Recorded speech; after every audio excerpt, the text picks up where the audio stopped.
во населеното место Јурумлери, во непосредна близина на реката Вардар и земјоделските површини. Денес се соочуваме со едно од најголемите еколошки срамоти кои што ги создава сегашната локална власт. Огромна дива депонија со години расте пред очите на сите.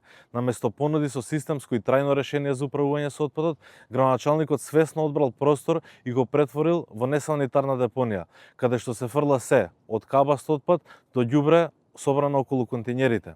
Ова не е претоварна станица, како што се обидуваат да го прикажат.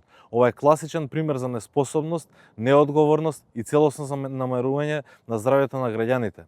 Секојдневното одлагање на отпадот во близина на реката, обработливата земја представува сериозна закана за почвата, водата, за квалитетот на храната и за здравјето на сите кои живеат во овој дел од општината. Владко, мора да им биде јасно на граѓаните. Треба многу повеќе од 72 часа само да се исчисти оваа депонија која што ја видовме дека е во должина од скоро километар и од едната и од другата страна.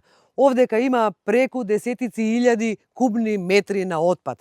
Ова не се чисти за 72 часа, а ова е само една од стотиците депонии кои што ги има на ниво на град Скопје, односно во 10 скопски општини. Се бориме за нашиот дом. Владко Митовски за градоначалник. Социјалдемократски сојуз на Македонија.